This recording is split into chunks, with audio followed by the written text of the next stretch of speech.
Hello everyone, a very good evening. Welcome to Oliveboard. This is the CAIIB Foundation June 2025 series for the BRBL paper. And today we are going to cover the second part of our Indian Contract of 1872. In yesterday's session, we completed the essentials. What is a contract? Essentials of a valid contract. Then we also did the special contracts of indemnity and guarantee. Today, we are going to cover the other special contracts, bailment, pledge, and the contract of agency. Now, all of these sessions are available on the YouTube channel. So make sure that you subscribe to the channel, like the video. Do not miss any of these sessions because these are very important for your exam preparation. Now, without further ado, let us start. So, when we talk about bailment, it is defined under the Act as the delivery of goods, first point, by one person to another for some purpose upon a contract that they shall, when the purpose is accomplished, be returned or disposed of according to the directions given by the person delivering them. For example, if person A is the owner of a car, right? And they are for their providing the possession of the car to person B who owns, let's say, a car servicing center. Car servicing center. The person B says that I will repair your car, whatever damages have occurred, whatever needs to be done in 7 days. Right? So this becomes a contract of bailment.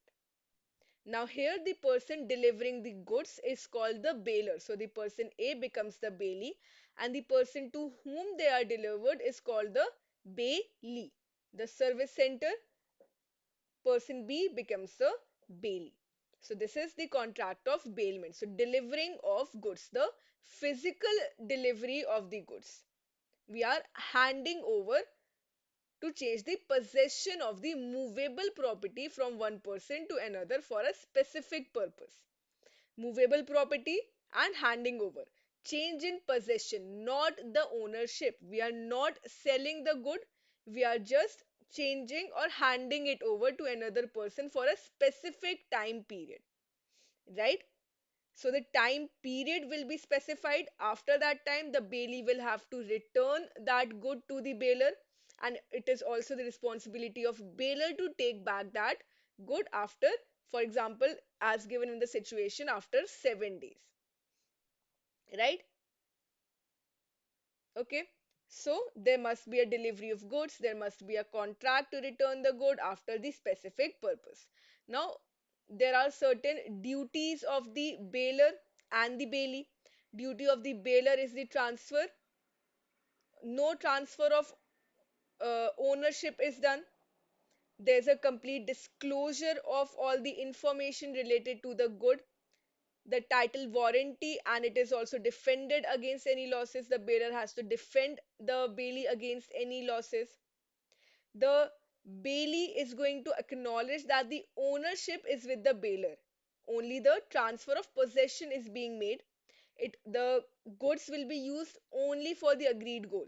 The service center owner person B cannot take the car of person A to another city or cannot give it to another person. It will be used for the agreed goal only. It will be returned, the property will be returned after the purpose is over as per the time stated in the contract. And if there are any problems or any loss has occurred, then B will have to, the bailee will have to inform it to the bailer. Now, there are certain essentials of bailment. First is a contract. There should be a contract between the two parties, and the contract may be express or implied. Then second is the delivery of goods. The goods must be delivered by one person to another. Now this delivery can be actual or it can be constructive. When the actual goods are delivered physically by the bailer to the bailee, then it is the actual delivery. However, constructed delivery, or another term which is used, we will just write it here, constructive or symbolic delivery. Symbolic delivery. Here, what is happening? Where something is done which has the effect of putting the goods in the possession of the bailee, as for example, the case of endorsement and delivery of bill of lading or a railway receipt, right? Okay, so that is a constructive or symbolic. So actual constructive and symbolic delivery can be done. Then the purpose for which the good will be used should be specified. For example, if the good are delivered by mistake, then there is no bailment. Then the delivery should be of the possession. The delivery of the possession should be made, right? It means the control and the intention to exclude others will be given to the bailee now. Both the bailer and the bailee must be involved in a valid bailment, right?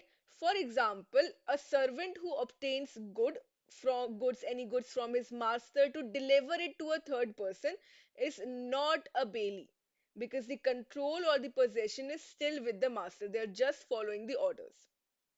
Then there will be no transfer of ownership, only the possession is being transferred, right? No transfer of ownership is being done. And finally, the return of specific goods when the contract gets over, right? So as soon as the purpose of the contract is achieved, the goods shall be returned or disposed of as per the directions that are given by the bailer.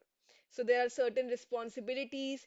Bailers have to uh, tell the bailee about any faults in the goods that are bailed, of which the bailer is aware. They have to expose the bailee to any extraordinary risk that might occur. Bailee should take care of the goods. They should take care of the goods as if they were their own. For example, if the service center have held the car for the bailer, they have to take care of the car, right? So this is there in the bailment contract. Then we have the contract of pledge. In the contract of pledge also, the transfer or the bailment of goods is done. But here it is not for any use or any specific purpose, but the bailment is done as a security for payment of a debt or performance of a promise. Also, here we are talking about the movable property. When we talk about the immovable property, we are creating a mortgage. But the bailment of goods as a security for payment of a debt or performance of a promise is called the pledge. So here the person who is pledging or the bailer is called the pawner, and the person to whom the good has been pledged is known as the bailee or the pawnee. So the pawner pawnee relationship exists. There's a pawnee pawner relationship. Now you might think that pledge is similar to a lien or the banker's lien, but there's a major distinction.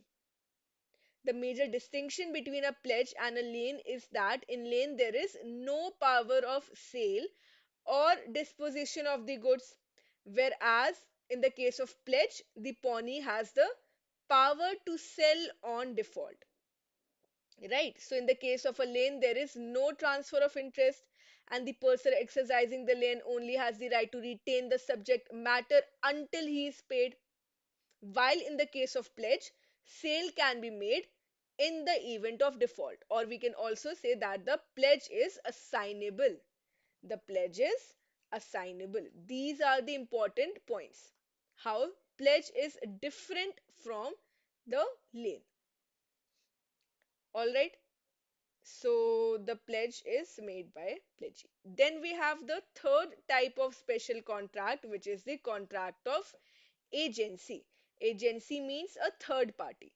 So the contract of agency stems from the need which arises sometimes from a person to employ another person to do an act for her or him, or to represent her or him in dealing with third person. So if I am appointing another person to teach you on my behalf. So this is a contract of agency. I'm appointing an agent to perform my function. So here the term agent and principal have been defined in the act. Agent is the person who is employed to do any act for another person or to represent them in the dealings with the third person. And the person for whom such act is done or who is represented is called the principal. So if I am appointing any person, person A, to teach on my behalf, this person A will become the agent and I will be known as the principal in the contract of agency, right? The contract of agency. Now, there are certain essential characteristics of the contract of agency.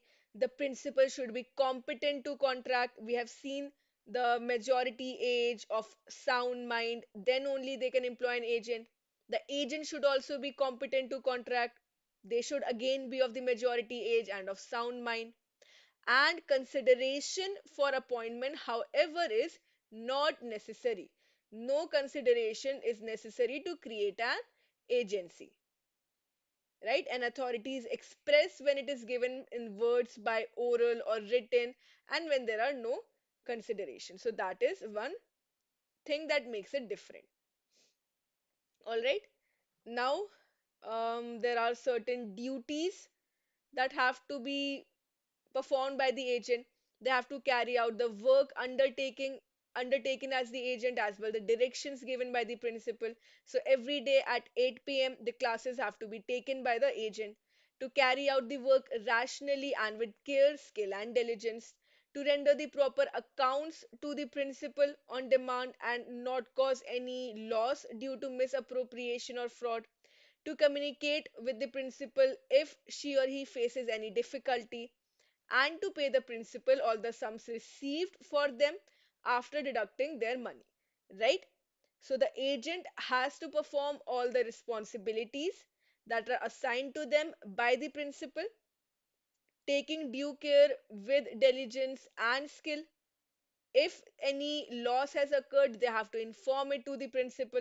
So these are the duties. Now we have certain types of agents based on the extent of their authority and on the nature of the work performed by them. So on the basis of the extent of authority, we have three types of agent: the general agent, special agent, and the universal agent.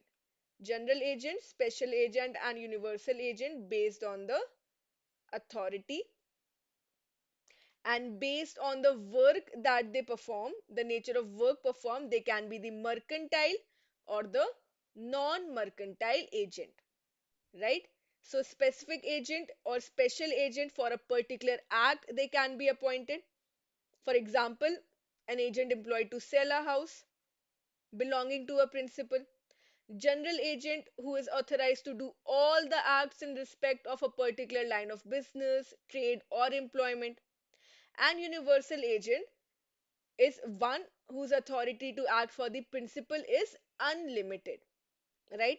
Mercantile or commercial agent will perform the mercantile like auctioneer, broker, commission agent, factors. Non-mercantile can be the solicitors, attorneys, insurance agents, forwarding agents, and so on. Also, because we are studying about banking, so banker can also be an agent, and the relationship between the banker and a customer is basically of a debtor and a creditor that we have also seen in the previous session. So there are certain rights and duties of the agent and the principal that they need to follow, right? So usually all of the rights of the agent against the principal are the duties of the principal against the agent as well. The principal have to indemnify the agent against all the kinds of consequences of all lawful acts, to indemnify the agent against any consequences of the acts that are done in good faith, and to indemnify for any injury caused. So if I appoint an agent to teach on my behalf, and if anything happens, any loss or any injury is caused to that person, I am going to bear for that loss. All right. So that is all about the contract of agency. I hope everything is clear. Any doubt, any query, you can let me know in the comment section. Also, you can join the CAIIB Super Elite all-in-one plan where you will get the live classes, mock tests, and notes for your assured success in your June 2025 cycle for your exam. And you can use the code VDAY, which is the Valentine's Day special, which ends on 16th of February, and you can avail 49% off on your subscription. So join the course, start your preparation, and assure your 100% success.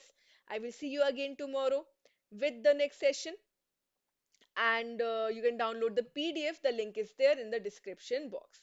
Any doubt, any queries, you can let me know in the comment section. Thank you so much and all the best.